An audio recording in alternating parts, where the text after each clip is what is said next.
Obsidian's newest sci-fi RPG, The Outer Worlds, is something that I believe will satisfy the hardcore RPG player who loves to feel completely immersed. There are countless RPGs out there, and recently Fallout 76. A lot of them never felt fun to me. In this video, I'll be discussing my first impression for the first hour that I played.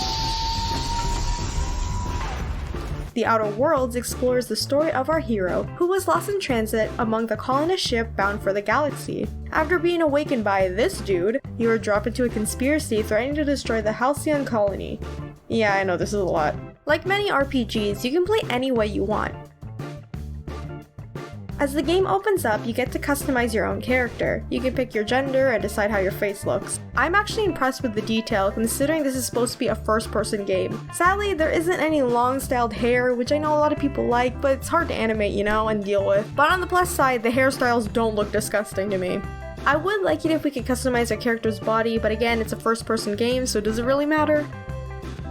Something I found very intriguing was the aptitude, basically a career your character had with a special skill they possessed. I really like that there's different types of jobs that you can pick, because it also shapes what you're gonna be in the story. I picked a bureaucrat because those files are gonna file themselves, but I think it's really cool when games get to do that. I think one of my favorite iterations of that comes from Dragon Age, because you can pick oh, you're a mage from the Circle, or you're a apostate mage, or you're from all these different types of things, and I really like that they add details like that. Even though this is something smaller, it's not exactly a grand ass detail of where you come from before the colonist ship went into orbit and stuff like that. We don't really know about that part, but I think it's really cool to add something so you can establish what kind of character you want to be. You can also coordinate that job with the type of skills you want to increase or use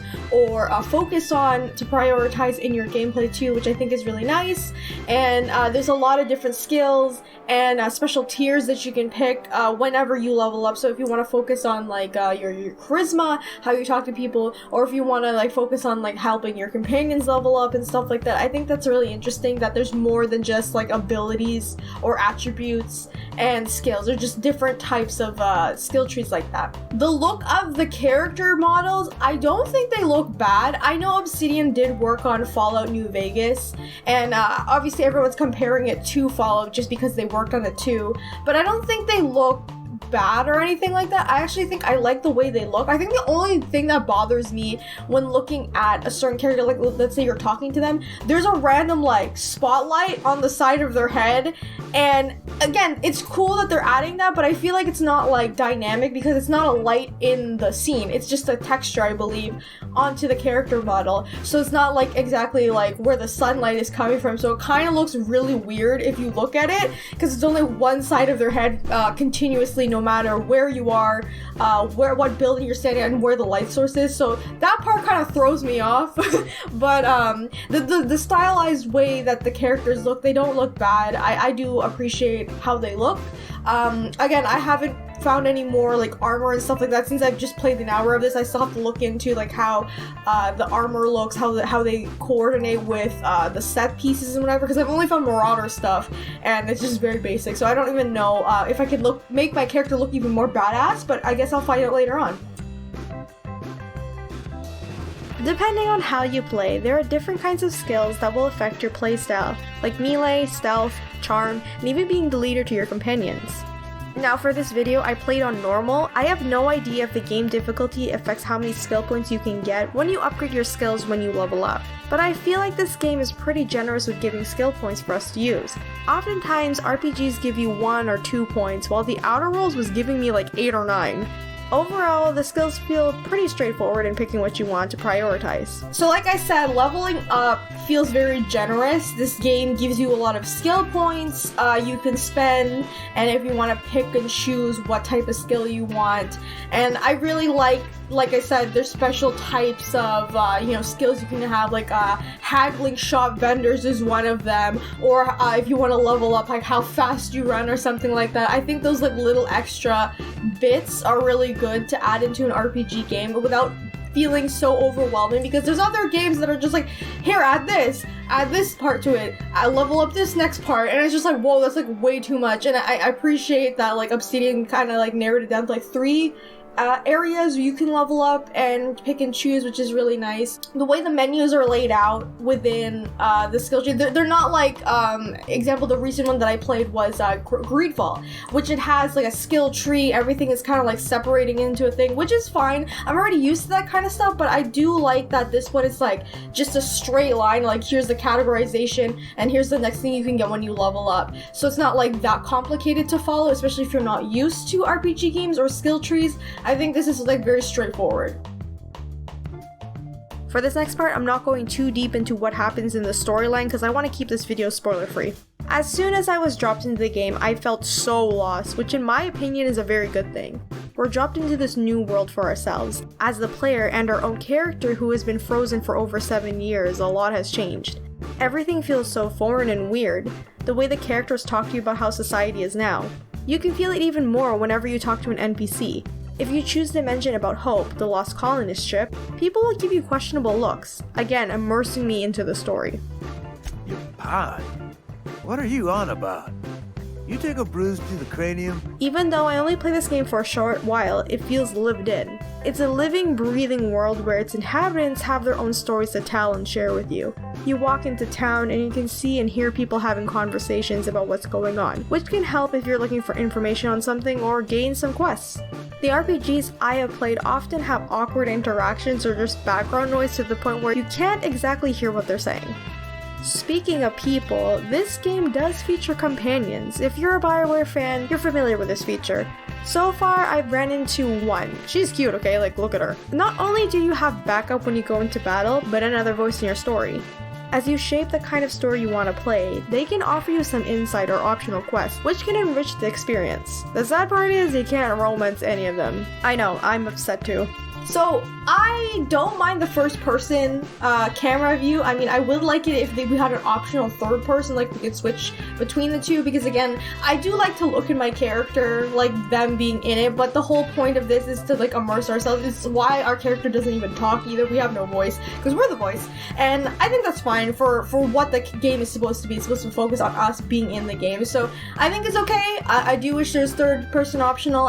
The only thing, though, that makes me feel really uncomfortable, and I know it's the whole point of us making us feel like we're in the game, but like when you're talking to either your companion or NPC or whoever, they're staring directly at you. I don't know why it makes me so uncomfortable the way they just stare at you. They don't even like, you know, look around or kind of like do a little animation to be like they're taking a break from looking at you, because if it's when you're talking to a person naturally, sometimes they'll move their hands around like I'm doing, or they'll look away or something like that, but they don't do that. They just stare at you. And if your companion is with you in the conversation, sometimes they'll turn over and then look at your companion, which I appreciate. I just wish there was like more animation to that, so it feels more there's life into the conversation, because honestly it feels like I'm talking to a cardboard cutout, so it kind of feels lifeless, and it's making me uncomfortable. But that's just my critique on that.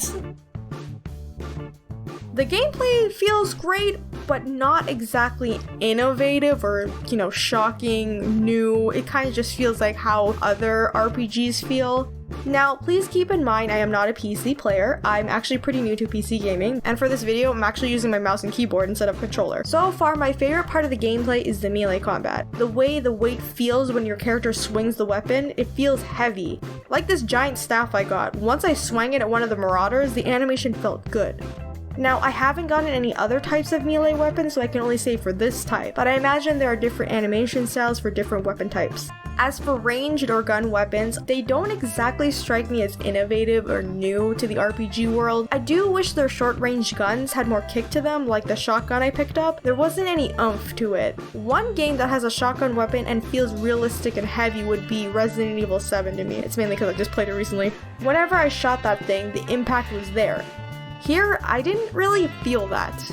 As for navigating, I do like how paced we are when walking, and I find it interesting that you can acquire skills to increase your walking speed. If you decide to run, I haven't noticed any stamina bar, like let's say in Fallout, where you have a limited time to run. Your health, however, can deplete pretty quickly if you're not careful during battle. Again, this depends on what skills you improve and what armor you have on your character, but I found the combat to be a little dramatic and can get out of control pretty quickly.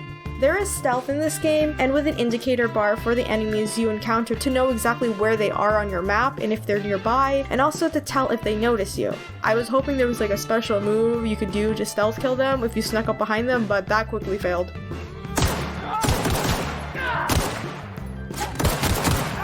So there is a feature in here, and I think a lot of Fallout players will recognize this. It's similar to the VAT system in Fallout series, but this one is called Tactical Time Dilation. It's where everything slows down. It's a side effect for being frozen on the colonist ship for 70 years. But basically you can slow down time and kind of pick and choose how you want to approach, example, how you want to attack enemies. Do you want to do headshots? Do you want to attack more enemies at once? It's very useful, especially if there's like multiple enemies you're encountering, but it's not exactly like VATS where you can select the body parts you want to like attack. It's not like Fallout, so it's just basically, it just slows down time so that you can kind of construct how you want to approach the battle. So comparing, this one to the VAT system, I feel like the VAT system is a lot easier to understand and a lot more easier to take advantage of, because you can just basically aim for the head and then like kill them, right, in Fallout. But in the Outer Worlds, I feel like it's more overwhelming, because you have to basically react quickly and decide what's the best way to attack them, because sometimes if you do a headshot, it doesn't really work because they're wearing a helmet or they have like very protective armor, so it kind of makes you think more without any guides. That's basically how I see it. Another thing about the menus, you have like placeholders, like how many weapons you can hold at a time and stuff like that. Also like your healing meds and stuff. Right now I only have like 4 slots unlocked for my character. Again, I don't know if leveling up will change that, but I think it's fine that there's like 4, because like, again, if you put too many slots, it's like, oh my god, like how many weapons am I carrying? It's scrolling the wheel like a million times to find the weapon that I'm looking for is a little bit annoying too. I'll be honest too, healing myself kind of confused me in terms of not opening up a menu to like pick an item to take. I mean just like pressing a button to heal myself, because if I remember correctly, again I'm gonna use Fallout because that's what I'm comparing it to, you can just press a button and you can just inject yourself to heal yourself, right? But I feel like in this one it was confusing a bit. There is a button that you can do it, but it takes time to like understand what's going on. But I also haven't figured out yet how to heal my companions during battle. Like, can I give them something? Are they able to heal themselves? I have no idea just yet. So that's something I need to figure out. But yeah, just in the beginning parts, I was just like, what the hell? How do I heal? Even though they tell you in the tutorial, it's still kind of like, I don't know. It just doesn't feel like I fully healed myself. So it's just something that you gotta figure out, like what kind of method you want to go about when healing your characters. So the way the game looks and the environment, so this, the maps are not exact, it's not an open world game, it's more like contained, and you have like a path to go on, which I think is a good idea. I love it when, RPGs have open worlds. I think one of my favorite versions of that is in Dragon Age Inquisition, but there is a downside to that, because again, you feel like you have to explore everything, and then you end up being stuck there, and you never get to finish the rest of the game. At least that's how I felt in Dragon Age Inquisition when we go to the hinterlands. That is the first map you enter, and I'm just like, what the hell? There's so many things to do, so many spaces to go through, and it's just very overwhelming. It's definitely something that, like, if you have free time, and I know a lot of us don't have free time, so I think I like it better that this game isn't like that. Sure, you can still explore and stuff like that, but it's not very overwhelming. The way the environments look, I think they're beautiful. I actually like the way the art style looks. It's like its own, but at the same time, it feels like very comforting, because it's like, oh, it's kind of like Fallout, but at the same time it's just like their own thing, and I really like that. And I like the colors, how bright everything is. It's not like disgusting like Fallout was, because Fallout's supposed to be like, the apocalypse and whatever, the bombs drop and all this stuff, but like this one is a little bit different because we're in space, we're in a different like area and in a planet or whatever. It just looks very nice, and it looks inviting when you play, and not like, oh my god, why am I here, why does this look so mute? And I think that they, Obsidian took advantage of that, adding color into the game, and I really, really like that. The music is another thing that I really like, especially when you open up the game and it just starts on the main menu. It sounds so good, and I think soundtracks are very important to games, right? Because they give you a sense of like what you're feeling during like battle, or if you're talking to someone, or if you're in a certain area, like a town or whatever, the music changes, and it's very nice. It's not like overwhelmingly, dramatic all the time, because some games are just like, whoa, there's too many things going on here. But again, I need to play a little bit longer to like hear the rest of the soundtrack, but I do like it. I actually really like it because it makes me feel like I'm in space and sci-fi and stuff like that, so it's good. Overall, The Outer Worlds has been so intriguing to me that I'm finding it pretty hard to write this video because I want to play more. I can't say much about the story just yet since I just started, but I can tell there are many unique storylines based on how you answer and act throughout the quest. I love the amount of options it offers in the storyline and customization of your character as well. The game doesn't feel overwhelming in terms of not being an open world, and the fact that I heard this game is supposed to be around 15 to 40 hours, which is great because I am busy right now, especially a lot of us, and there's a lot of games that are coming out and I'm like, it's too much, I can't. Do I think The Outer Worlds is worth your time? Yes, I do think it is worth your time, especially if you're a fan of RPGs, you like the sci-fi theme, and you're used to like Bethesda's like games. Or even BioWare, because like people have been saying it's like Fallout meets Mass Effect, and I agree with that actually. I think it's like the two of them together, minus the like relationship with your companions, but whatever. I do think this game is a good one. I know I haven't played it very long to give you like, oh, this is the best game of 2019. I can't exactly say that or anything like that, but I do think it is something you'll enjoy, especially if you want some escapism. This is definitely a game for you. Something you can like fully customize and, choose the type of choices you want and type of gameplay you want, and basically play how you want. It's really fun, and I really like that. And I know, RPGs are very overwhelming, but I think the size of it in terms of how long you can play this game is enough. Because if it went like 90 hours, like I'm playing Persona 5, and that game is like 90 plus hours, and like I don't have time for that crap, you know what I'm saying? So I really appreciate how condensed it is. So that's gonna be my first impression video. I hope you guys enjoyed. I hope this also helped you decide if you want to play it or not, because I know a lot of people have been like speculating, oh, is it going to be good or not? I was one of those people too, because I wasn't sure if I was actually going to play this game, but I'm glad I picked it up. So if you like this video, remember to leave a like, let me know in the comments what you think, and be sure to subscribe and hit the bell button for more gaming videos and such, because I do a lot of that. Also, if you want to see more Outer Worlds videos, please let me know in the comments. I would love to know what you guys think. Anyway, thank you guys so much for watching, and I'll see you all in the next video. Bye!